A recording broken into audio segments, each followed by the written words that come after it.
Buenos días, Chumash, para el día domingo, Parashat Vayikra. Estamos comenzando un libro nuevo, el tercer libro de la Torá, en hebreo Vayikra, en español Levítico. Y empieza con el tema de los sacrificios, un tema que para nosotros hoy en día es algo muy remoto, o sea, porque no es parte de nuestra vida diaria. Y muchas veces la información que uno tiene es de su experiencia, de ver, de vivirlo. En la época del templo, seguramente era una cosa muy común ver a una persona caminando por la calle con un animal en la mano. Lo compró porque quería ofrecer un sacrificio. Entonces, los primeros dos parashiot principalmente van a explicar cómo es este tema de los sacrificios, que era una parte muy, muy central de la vida judía en la época del Bet HaMikdash, cuando había el templo, muy central. Y para estas personas seguramente era como ponerse los tefilín o cuidar Shabbat, o colocar una mezuzá, porque era parte de su vida diaria. Ahora, la Torah comienza así, dice, Vayikra el Moshe, Vayidaber Hashem elav me'ohel moed leimor. Y Hashem llamó a Moshe, y Hashem le dijo, habló desde la tienda de la cita, diciendo,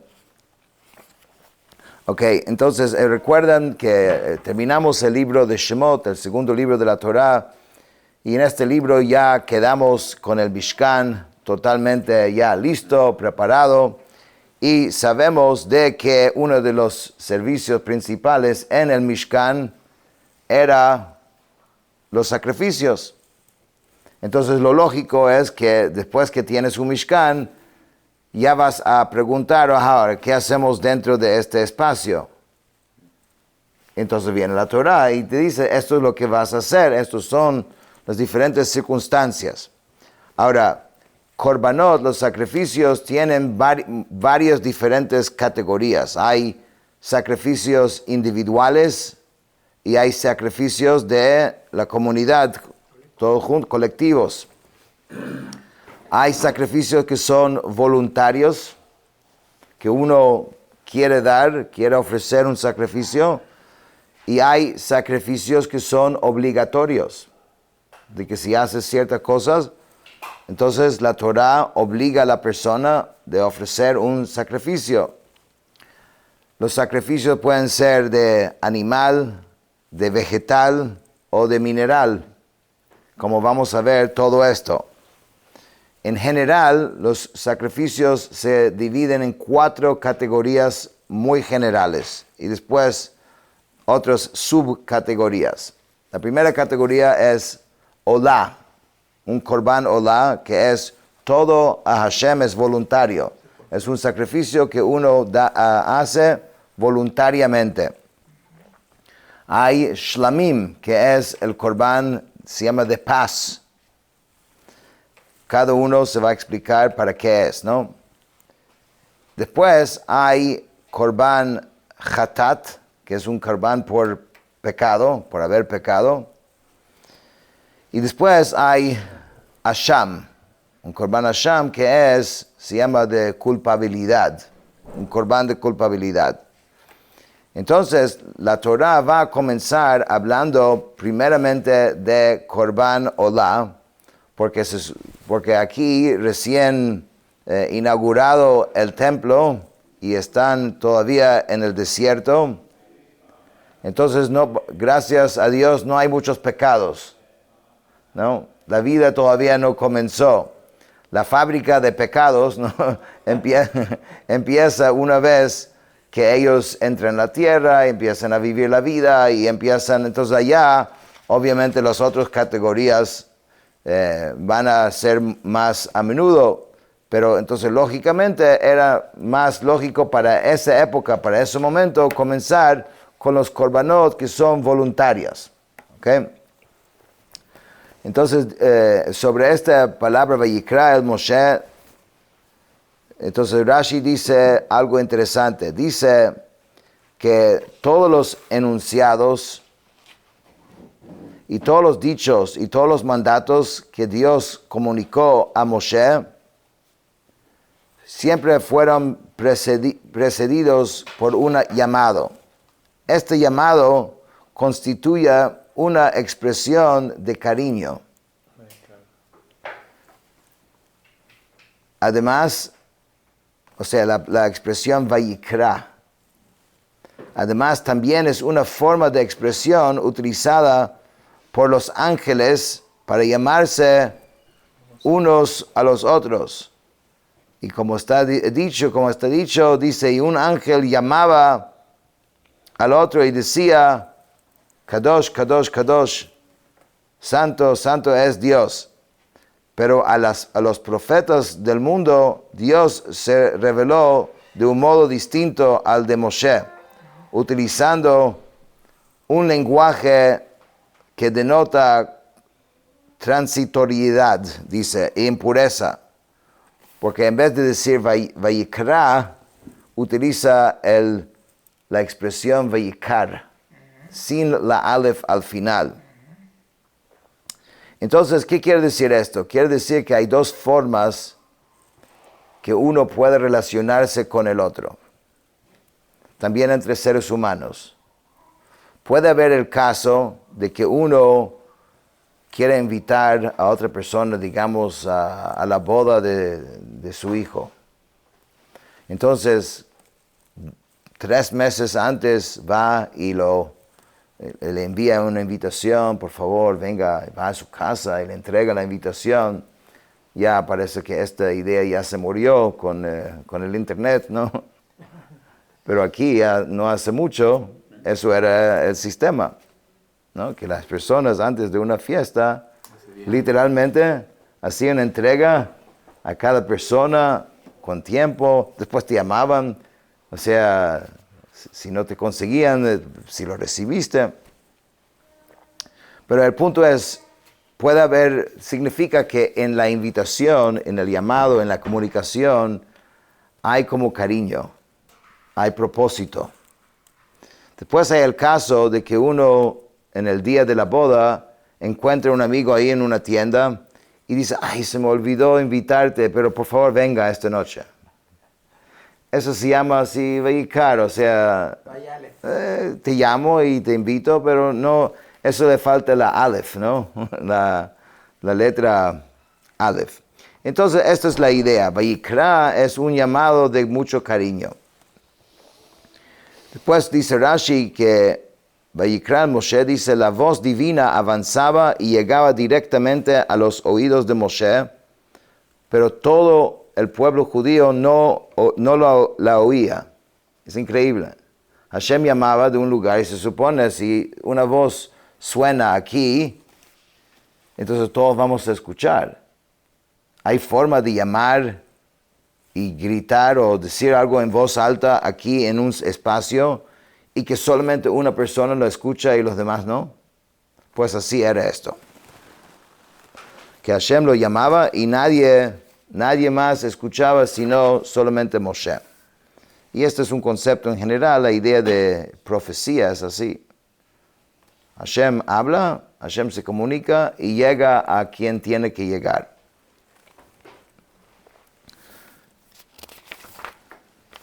Entonces dice así, Daber el Bnei Israel, habla al pueblo judío, a los hijos de Israel, Vamarta alehem, y diles, Adam ki yakriv mikem korban Hashem. Cuando una persona de ustedes traiga una ofrenda al Eterno, min habehimá, de animales, min habakar,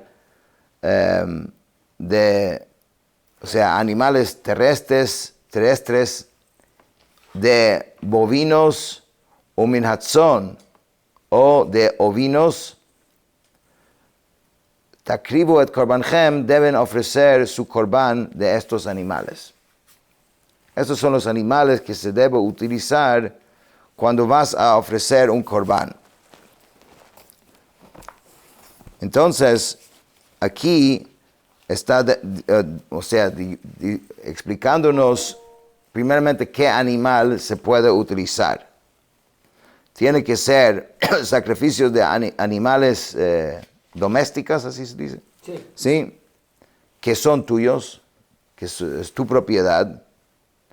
Obviamente no se puede agarrar algo que es robado y quitado o algo que fue utilizado para un acto inmoral, un animal que fue utilizado como ídolo, como era la práctica en otros momentos. Sabemos que en Egipto esto era la práctica, los animales eran como ídolos.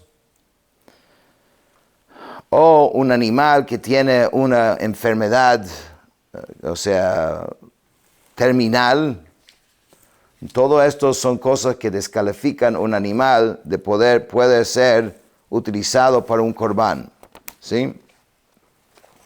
Pero si no, estos son los animales que se puede usar. Entonces dice, Im olah korbano min habakar zachar tamim yakriveno el petach o el moed yakrivoto lirtzono lifnei Hashem. Si su ofrenda es ofrenda de ascensión, recuerdo que esa es la primera categoría. Entonces dice, de bovinos deberá ofrecer un macho sin defecto a la entrada de la tienda de la cita, lo traerá voluntariamente delante de Hashem. Entonces, esto es el animal donde lo tiene que traer a este sitio en particular. Ya dijo qué animal hay que usar, dónde hay que llevar el animal. Nosotros estudiamos ya la estructura del templo, ¿no? Entonces, la entrada de la tienda de la cita, y vimos dónde es en la entrada ahí del Mishkan, después del Bet HaMikdash. Ahí es donde la persona tenía que llegar con su animal. Entonces, muchas veces cuando uno estudia esto, no se imagina esto en la vida real. O sea, suena como algo seno de la fantasía, pero eso es algo literal. O sea, literalmente la persona tenía que saber qué animal comprar, dónde tenía que llegar, a quién tenía que buscar al llegar allá, y qué había que hacer. Estas son las instrucciones de qué es lo que hay que hacer, literalmente.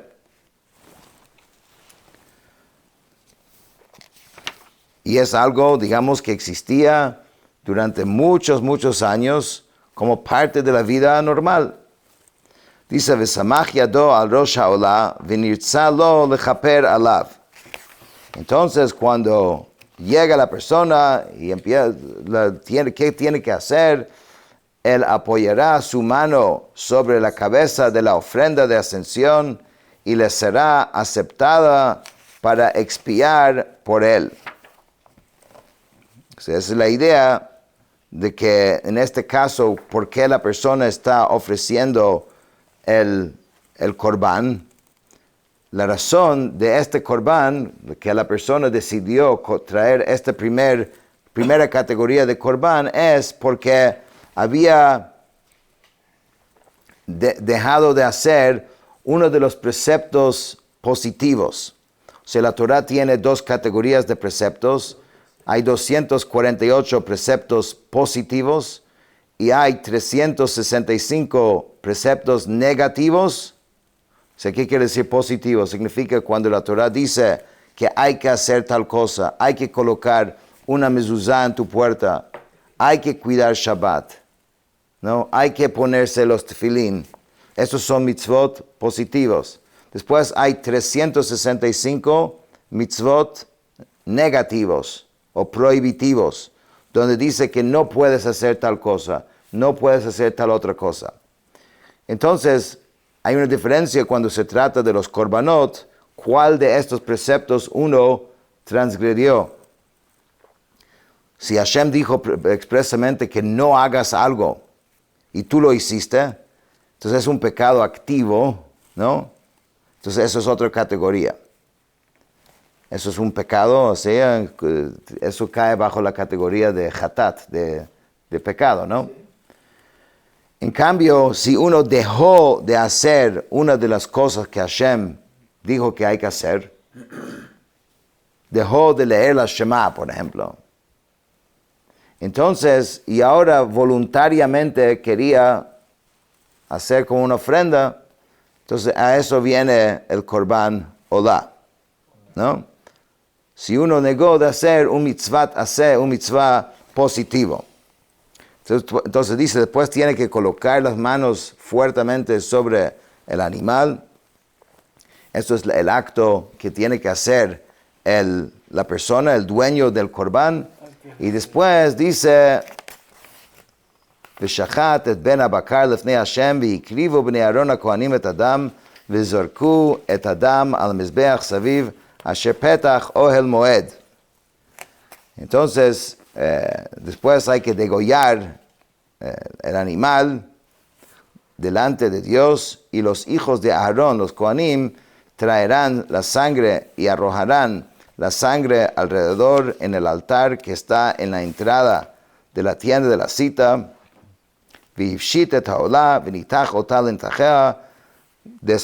Después tiene que desollará la ofrenda de la ascensión y la cortará según sus cortes. Entonces, primeramente la persona llega, recuerda que mayormente van a ser Israel, personas que no son Kohanim, que no son de esa tribu, porque la mayoría del pueblo judío no tiene el estatus de Kohen. Entonces, no pueden pasar ni siquiera más adelante de esa área, porque un Israel no puede entrar en ciertas áreas del templo. Entonces, él llega hasta donde puede llegar, él hace su parte, ahí hay una pequeña ceremonia donde él tiene que colocar las manos encima, y después el Kohen lo lleva, hace la shechitá, degollar, y lo va elaborando todo el ritual como la Torah aquí indica. Tiene que poner sangre sobre el mizbeach, sobre el altar. Después, ¿qué hay que hacer con los restos de animal? Todo es un proceso. ונתנו בני אהרון הכהן אש על המזבח וערכו עצים על האש. Los hijos de Aarón a Cohen pondrán fuego en el altar y dispondrán leña en el fuego. וערכו בני אהרון הכהנים את הנתחים, את הראש ואת הפדר על העצים אשר על האש, אשר על המזבח. Después los hijos de Aarón, cuando dice los hijos de Aarón se refiere a los Kohanim, dispondrán los cortes, la cabeza y las partes cebosas sobre la leña que está en el fuego, que está sobre el altar. וקרבו וכרעיו ירחץ במים, והקטיר הכהן את הכל, המזבחה עולה אישי ריח ניחוח להשם. Lavará sus entrañas y sus patas con agua, y el Cohen hará que todo ello arda en humareda en el altar. Es una ofrenda de ascensión, ofrenda ígnea en fragancia placentera al Eterno. Todo esto es como para nosotros muy distante, difícil de entender, pero literalmente esto pasaba a diario en el templo. La persona llegaba, los Kohanim lo recibían y ellos sabían exactamente qué corbán, qué sacrificio había que hacer, qué. En otras palabras, hay korbanot que se quema completamente como este, es olá. Hay otros que se puede comer del carne, hay ciertos que se puede comer solamente los Kohanim del carne, hay ciertos que se pueden comer los dueños de la carne, hay ciertos que tienen limitación dónde lo puedes comer, en qué área lo puedes comer. Es muy, muy, muy detallado todo esto. Y estamos solamente viéndolo de por encima, y por cierto, los que estudian el Humash con Rashi diario, aquí no estoy leyendo cada Rashi, simplemente porque es un tema un poquito más complejo, tratando de darles más la idea general. Sería bueno si tienes un Humash de estudiarlo con más detenimiento, cada versículo con su Rashi correspondiente. Ve'im min hatzon korbano min haksavim o min ha'izim la'olah zachar tamim yakriveno. Si su ofrenda es de ovinos, de ovejas o de cabras, en ofrenda de ascensión deberá ofrecer un macho sin defecto. O sea, en este caso la persona está ofreciendo el korban olah de un oveja, ¿sí? Oveja o un chivo. ¿Sí? Entonces debe ser de un animal, dice, que es macho y sin defecto. ושחט אותו על ירך המזבח צפון לפני השם, וזרקו בני אהרון הכהנים את דמו al מזבח סביב. Lo degollará en el lado norte del altar, o eso es otro punto.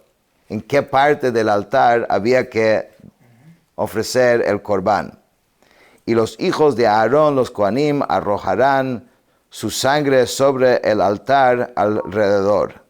ונתח אותו לנתחיו את ראשו ואת פדרו, וערך הכהן אותם על העצים אשר על האש אשר על המזבח.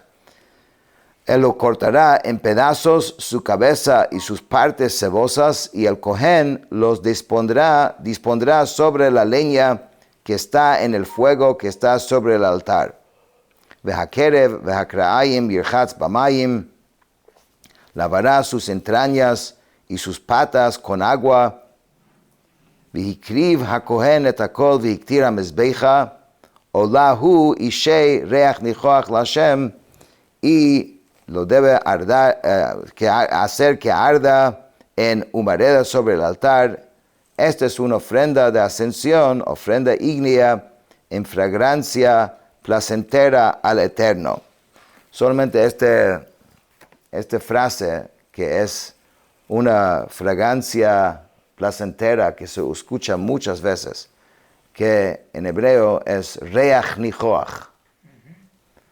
Entonces uno dice que Hashem que recibe algún tipo de placer de este acto. ¿Qué quiere decir esto? Y obviamente es más allá de esta conversación de abarcar toda la profundidad de esto, pero hay un concepto que Rashi menciona aquí, que dice, Nachat Ruach es un placer para Hashem, que nosotros hacemos lo que Él dice. En otras palabras, nosotros realmente no podemos... Nachat, ¿no? Es un orgullo. Un orgullo de que, a pesar de no entender esto, y quizás para la mente humana es muy difícil captar qué estamos haciendo, sobre todo alguien que nunca escuchó esto y no fue criado con esto. Pero Hashem recibe un nachat ruach, un placer y un orgullo de ver que sus hijos cumplen con su palabra. Porque con ese acto nosotros mostramos que entendemos que somos muy chiquitos y nuestra mente es muy chiquita y no puede entender todo. Y si Dios en su Torah nos está diciendo de que hay que hacer esto y que esto ofrece, digamos, una expiación, nosotros humildemente seguimos su palabra. Y obviamente este concepto es algo que hay que tener en la vida. La Torah es un libro de entendimiento y de mucha, digamos, la Torah oral tiene mucha lógica y mucha discusión y opiniones. Pero lo importante es entender que todo eso es bajo un concepto que es la Torah de Hashem, y siempre van a haber cosas que no podemos entender, y el hecho de no entenderlo no significa que no hay que hacerlo. Y eso es el Nachat Ruach, realmente esa es la fragancia placentera que estamos actuando y confiando que obviamente Hashem nos quiere y está haciendo lo mejor para nosotros en ese sentido. Con eso terminamos el Humash de hoy.